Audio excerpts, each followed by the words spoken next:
On this episode of China Unscripted, China and India are amassing troops along the border. The real problem is that China is living in an alternate reality, and that could cause a major war. Welcome to China Unscripted. I'm Chris Chappell. I'm Shelley Zhang. And I'm Matt Gnezda. And joining us today is Professor M.D. Nalapat. He's the director of the Department of Geopolitics and International Relations at India's Manipal University. All right, thanks for joining us today. So China recently passed a new land border law. Now, both sides are amassing military on both sides of the border. Recent border talks failed. What do you think is next? It's not India at present that the Chinese Communist Party is afraid of. It's the potential of India.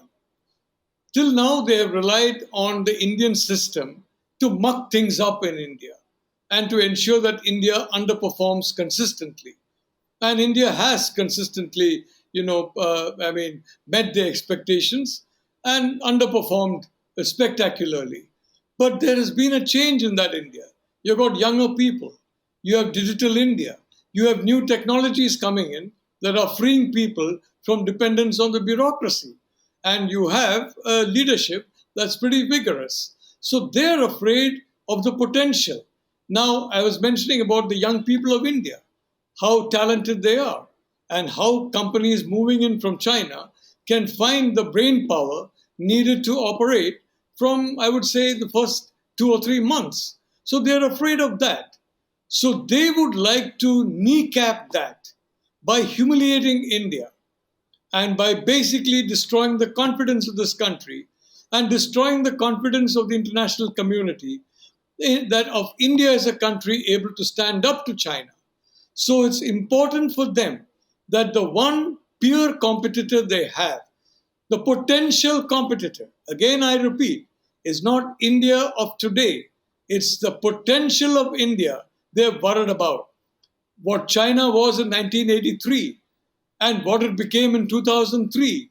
They don't want that for India to happen in the next 10 years and not 20 years. So that is where there's a temptation to go after India and humiliate India militarily in such a way that international investors feel unsafe in India because you're vulnerable to the Chinese and a lack of confidence comes in the government. There becomes public turmoil. In a democracy, that kind of a defeat is always going to be very messy in terms of the political fallout. So that's what they're looking at. And secondly, Xi Jinping has a problem with low growth. He has a problem because he's got micro-control. He's got a system in which every part of the economy has got to be coordinated for a grand purpose. Now, what is that grand purpose? That grand purpose is conquest.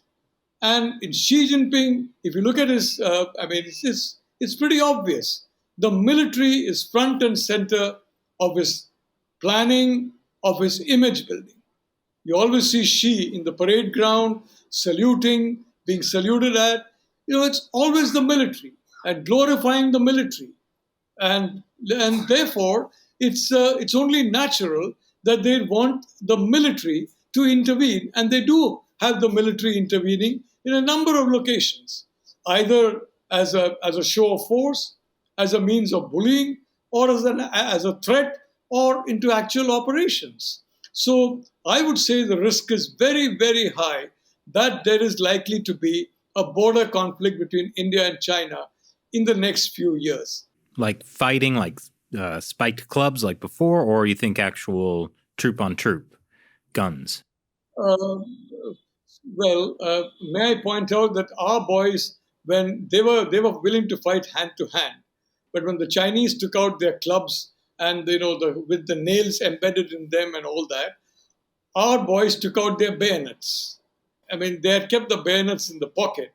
Bayonets are not guns, so they didn't break any law, and they kept it in their pockets. They immediately fixed the bayonets. And I think bayonets were a lot more effective than spiked clubs, if I may say so. Certainly from the casualty figures that I have been told, the bayonets were very effective. I can tell you the next round, I don't believe it will be a nuclear conflict. there will be a lot of chatter in talk shows and in think tanks, especially think tanks that will believe they'll get donations from people in for fear of a nuclear holocaust, because no nuclear power can go to war with another nuclear power in a nuclear way. They can go to war conventionally. You cannot use nuclear power, nuclear weapons against another nuclear weapons power, because then that exchange will risk, I mean, very frankly, if I may say so, the destruction of the planet. So that is out of the question. It's not going to happen. We have just tested an Agni 5 missile. That's the range advertised in the newspapers about 5,000 kilometers. I think it's a little more than that. It's very precisely 5,000 kilometers, which means any part of China can be reached by that missile from any part of India. So that is a nuclear capable missile. Frankly, it's meant as a deterrent. It's not meant for use. And the Chinese have got a whole lot of stuff that they are using, that they are developing. So far as the United States is concerned, India is concerned, don't forget, for China, the main fear is not so much India, is that India and the US will team up in a military manner. They will go absolutely berserk if there is, for example, an open military alliance between India and the United States, because that is what they're afraid of. They're afraid of those industries relocating to India. Now they're going to Vietnam, they're going to Indonesia, they're going to Thailand, some are going to the Philippines. Very few are coming to India. But now more and more are coming to India in the last 6-7 months because they find Indian talent and they find an ecosystem here and they find a market here. And that is worrying the Chinese. And the more that that kind of a continuation of that trend continues, the greater the need, if I may say so, from their point of view, to inflict a lesson, to humiliate India, and to tell the world this is a second-rate power and will always be. Never rely on it so far as we are concerned. And any company coming there, well, you better watch out. We can take you out at any time, like we have taken out the Indians. I don't believe that's possible, but that is their mindset. The problem is they believe their own myths. They have created their own alternate reality.